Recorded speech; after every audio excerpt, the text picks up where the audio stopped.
Так, what's up guys? We are now back after 6 years I guess with Dale again and Dale's gonna show us his Dale's Indiana Jones cave in his new apartment. So this is his shelf. He probably got lots of new props and he might name some people, we'll see, but there's some parts we never seen before, like so we can compare it to the old videos. Yeah. So this is a Dale. So this is, hey guys, how's it going? So it's been a while since the last video. The collection has grown considerably since then. I've got a lot of new stuff that I didn't have before, and it's almost complete. I'm waiting for a couple more props that are being made right now. But so what we did is we organized the shelves by movie, Raiders, Temple of Crusade, Fate of Atlantis, and then the indie novels, which are expanded universe, on the bottom shelf. And the way I displayed it is having the story of the movie told from left to right. So the movie starts here and goes along, and you see everything Indy's travels and the artifacts and the places he goes to and the vehicles he uses and stuff for each movie from left to right. So it's a visual display of each movie story all the way to the bottom. And Atlantis has the most props, of course, because that's my favorite game. These are the indie novels down here. And this is probably almost 20 years worth of prop collecting to achieve this, and it's pretty much finalized. So the top shelf is all crystal skulls; those are all real. I wasn't a fan of the Crystal Skull movie, but crystal skulls themselves are pretty cool. So I built a collection of those. Those are that took about 10 years to do that. And so the crystal skull is on top. That is a Leandro de Souza skull. He is the most famous crystal skulls artist in the world. He's in Brazil, Minas Gerais, Brazil, and that's his smoky quartz crystal skull. Very expensive. I'm not proud of how much I paid for it, but I really liked it. So Raiders shelf, yeah. That's a real metal golden idol. That's not plastic, and that was made in Texas by Brenton LaFleur. He's on Etsy. He made the idol and the medallion. That's his deluxe medallion with the chain. This is the Hasbro 1/6 scale Ark of the Covenant. These are 10 Commandments tablets made of actual Mount Sinai granite from the Middle East. Did you try to open it? Yeah. There's no ghosts in there. Nothing comes up? Yeah. Just the 10 Commandments.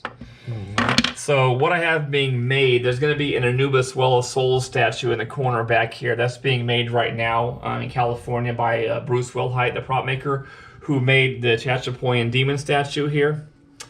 And his Etsy shop is called Tiger Shark 2 Shop. He makes all kind of awesome Indiana Jones props, and he's a really cool guy. So he's working on that for me right now. Here's Karen Allen's autograph on this Raiders card here. We got that for... It's a real autograph. That's her autograph. That's real. Yeah.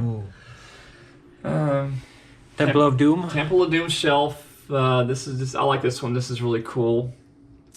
You got the stones. The stones, those, I can't think of the guy's name. He has an Etsy shop. I forget what the hell's name. He's somewhere in Great Britain. And these actually have the glowing light-up stones that they light up inside, and they flash and flicker like the movie stones. Really high quality. What's the picture in the back? That's the Sanskrit cloth that Indy got from the village kid in Mayapur. And of course, over here on Club Obi-Wan's side, we have the Lao-Che diamond, the Peacock diamond, the Nurhachi urn, the poison vial, Indy's passport, and of course the gong that opens the movie. The famous opening shot of the Paramount gong. And then they fly in the Ford Trimotor Lao-Che's plane to India. And there's that from? Yeah, it works. Okay. Elephant trek to Pankot Palace, and then there's Indy, Willie, Molaram. And there's photos on each side from the adventures. There's a snapshot of those three, and Indy and Marion's up here. So I got a shot of each scene from the movie characters. Last Crusade shelf. This is one of my favorite ones, actually. Again, going from the beginning of the movie to the end of the movie, you have Indy finds across Coronado, gets Henry's Grail diary from the mail. Henry's study has the Grail Knight painting in it. And then they go to Venice, Italy, where they find the Knight's shield as the second marker. Elsa's lighter, the Grail. The Grail is, that's one of the best copies in the world. It's made by a fan named Pedro Sanchez. His screen name is Restara Jones. He makes a lot of excellent Indiana Jones props. Bruce Wilhite made the grill line for me. That's custom. That's not for sale on his website at the moment, but I got him to make it for me as a special favor. So, and this is the Grail Temple back here. That's an actual rock from Petra, Jordan, and a little vial of sand, red Petra sand that my friend got me in the Middle East. So that's actually from the real place.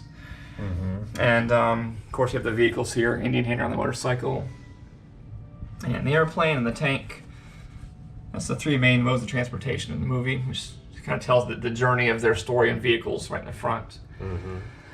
And Fate of Atlantis, of course, this is the most populated shelf because there's a lot of stuff that happens in the game. And again, going from the beginning of the story to the end of the story, started at Barnett College with the arrowheads wrapped in the rag and the lump of coal. Indy finds the horn statue in the locker downstairs. He goes to New York and meets Sophia, and her Atlantis presentation is here on the screen, or Dassel. Here's Sophia's necklace. That's made by India Magnolia. That's a metal medallion, the same size as the one on the back of the game box, of course. And of course, the camel represents the Algerian part of the story. And when they go to Crete, they have the bull's head, horns, and tail. The surveyor's transit on the Knossos horns. Those are actually stones from Knossos. My friend Matthias in Germany got those for me when he went there. So that's actually from Crete. And then you go into Atlantis, you have the German U-boat that takes them to Atlantis. And then in Atlantis, you have the aged bronze idol statue and the Atlantean panel that shows how to work the robot. And then back here is the gold box of orichalcum beads with a crab on it, because there's a lot of crabs walking around in Atlantis. So that's the whole story of that game. And then this is the indie novel collection down here. These are all first editions. I have the 1980s Find Your Fate books. I have the 1990s Bantam series, most of them by Rob McGregor, who wrote the Last Crusade novelization. And I have relics from each of the Rob's novels. Peril at Delphi, got the... That's the... Back there in the corner is the Delphi temple with the stone actually from Delphi. A friend of mine got that for me in Greece, so that is actually from the location of the Temple of Delphi. Stonehenge, Camazot's mask from Guatemala, from Seven Veils. It's on the cover of the book right here. That's the same copy of that mask. Noah's Ark from Genesis Deluge. Unicorn's Legacy has the unicorn, the alicorn's horn, and Easter Island in Indiana Jones: The Interior World. And this crystal's from Indiana Jones and the Hollow Earth. He wore that in the novel, in that story. Are you hiding him in the And there's my Indy doll. That's the deluxe one that has the actual wefted leather jacket. I had custom made for it, and there's a lot of money on that doll. The clothes are made by Gee Whiz Collectibles. They do 1/6 scale replicas clothing, and so it's all real leather bullwhip leather jacket, everything, all the details. And he's holding the little tiny Atlantean idol statue in his hand right there, the little 1/6 scale horned idol. So that's my Atlantis Indy. Yeah, that's pretty nice. And then over here we have Atlantis things. We have the full-size Atlantean stone discs. Horned idol, again made by Bruce Wilhite. Tiger Shark 2 Shop. This is a Amberfish compass. And custom Sophia Hapgood and Klaus Kerner figures I made myself. And so that's the actual... This is the Nazi soldier, the 1/6 scale Hasbro Nazi from the original wave when Crystal Skull came out. I put better clothes on it, more accurate Nazi uniform, leather boots and everything. And I had the holster custom made. Sophia is an entire custom thing. I had the hair done in the head and the outfit. The jacket's custom made in Russia by a 1/6 scale costumer. And the clothes I found that match her clothes, I made the little necklace for her, her necklace right there. That was a bitch to make. I'll never do that again. So, because they never made 1/6 scale Fate of Atlantis figures, so I did them all myself. And that's my Atlantis book library and my indie research library. And here's all of our indie stuff down here: magazines, comic books, novelizations, movie scripts. Here's the book that Patrick is in, The Art of Point and Click, of course. That's the copy he gave me last time. And so I got to have that, of course. And German Indiana Jones trilogy that my friend Matthias in Germany sent me. It's collectible. And is it DVD? That's the DVD. That's the 2003 DVD set in German, of course. Didn't you have VHS too? I got the VHS. They're in my closet. Okay. I don't display those anymore. And so yeah, that's our indie library and our other research library. So Yeah. Are you missing the omnibus? I don't have the omnibuses. These are all the original Marvel comics here. That's the whole Marvel comics set. And I've got the Fate of Atlantis comics, the graphic novels in here. And the Thunder in the Orient, 6 issues here. I got those, the Dark Horse comics, those 6 issues there. But these are all the Marvel comics. So I never bought the omnibuses because I already have all the real comics. So there was no point in buying them. And of course, those centerpieces are Harrison Ford autographed Raiders poster, which you guys have seen before probably. And he signed that for me back in 1995, a while ago.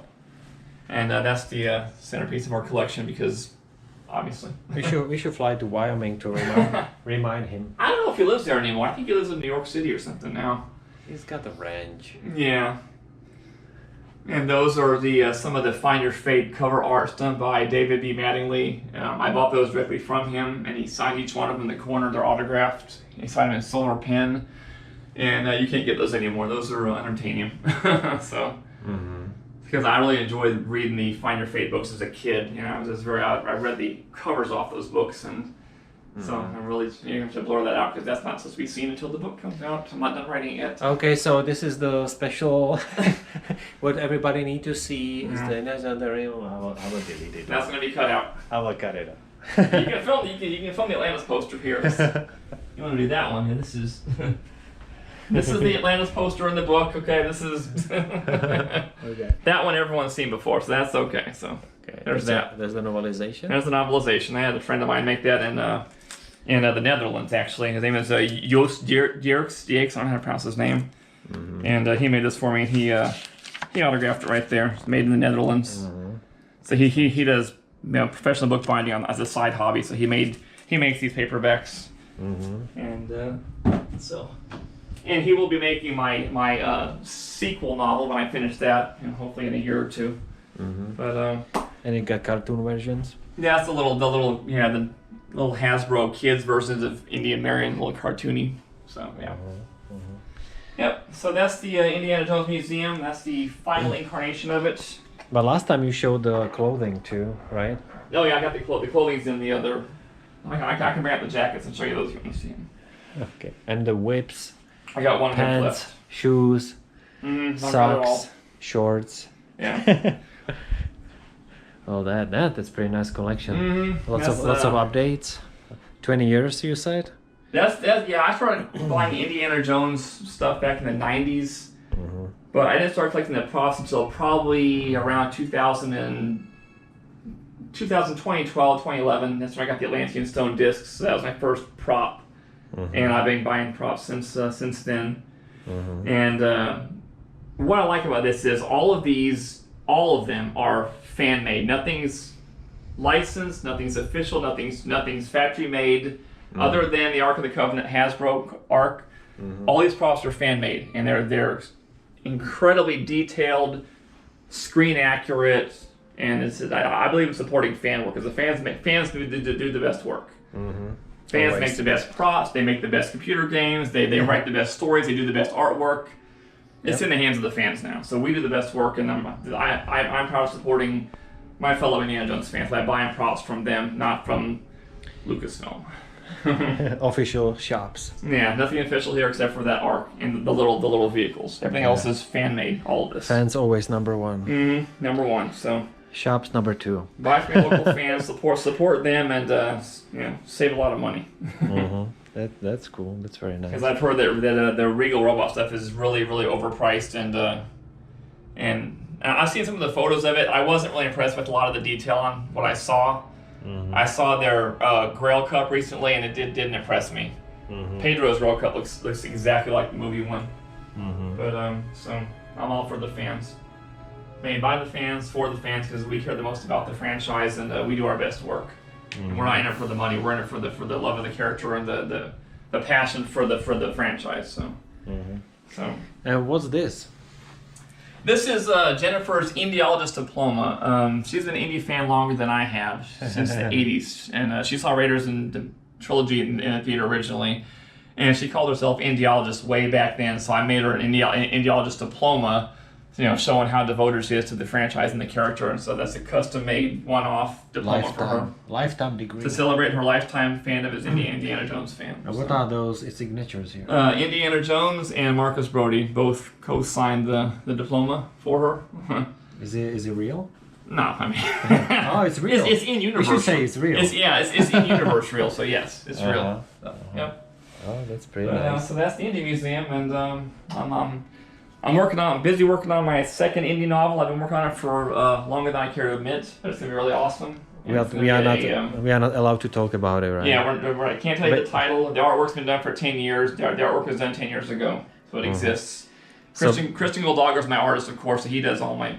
So basically, it's a brand new story for Indiana Jones. It's a new story. It takes place after Fate. It's a semi-sequel to Fate of Atlantis, not directly tied to it, but it's in a way tied to it. And it takes place several years after Atlantis does, and it's gonna be really good. I'm very excited about it. I've done a lot of work in the last year. Changed the whole entire storyline for I had to rewrite the synopsis on the back of the jacket because I changed so much of the story. But it's gonna be cool. And the new one I wrote mostly for myself as opposed to for the fans. So I'm writing a story that I want to read, that I enjoy reading, and if the fans like it, cool. Thank you very much. But this one I'm doing for myself. I wrote Atlantis for the fans. 12 years ago. This one's I'm writing for me. Yeah. So this is my Indiana Jones story. And it's better than the last two movies. So basically saying Hall Barwood did the original story and novelization was done by you, Dale. Yeah. And you pretty much expanded the story to details. Right? I fleshed it out like it was a movie. I wrote it treated it like it was a movie screenplay, movie story, and like a novelization. I fleshed it out and added a lot of details, extra scenes and stuff, dialogue, and I made it a feature-length story. So just make it clear, you didn't really change Hall Barwood's story, right? No, I was very faithful to it. I just had to expand it where there was gaps in the narrative. Indian Sophia traveled from A to B, what happens between there. And, So it's I made it better. And deeper, more informative, more details. Yeah. So otherwise, the whole Barwood story is still there. The original idea is there, but Dale expanded the story to details. And the credits on title, page 1, story by Hal Barwood and Noah Falstein. They credit on the first page, and I took their story and just went with it. I treated it like a movie. Yeah. I wrote it cinematically, action-packed, a lot of action scenes and extra dialogue and stuff, and so I'm happy with it, and I have not read a single bad review of my novel in the 12 years since I published it. All the reviews I've read are awesome. A guy on YouTube did a 45-minute video review of the book, comparing it to the other novels, and he just praised it to the sky. He said it was the best fan-written novel he's ever read. I was extremely flattered by and hopefully he'll review my second novel when I finish it. That'd be nice. So. Perfect. Dale, thank you for the information. It was nice to see you again. I'm sure we will see each other next time, maybe sooner than 6 years. Yeah, before 6 years is up, So now we live 2 hours away from each other. Yeah, we're in the same state, so. Same state. 3 hours apart, 2 hours apart, so. Yeah. Maybe next time we will move closer. Yeah. So it's gonna be fun. Well, in the meantime, I hope everyone enjoys this video showcase, and thank you for Patrick for filming it for me, and you have a better camera than I do. So. Okay, Dale. Thank you very much. You're welcome. Really wish you the best with the new book. Yes, thank you. And new games coming as well. And back to Fate of Atlantis, fans. Back to Fate of Atlantis, special edition. Special edition, exactly. Okay, thank you. Have a good one. Bye, guys. Bye.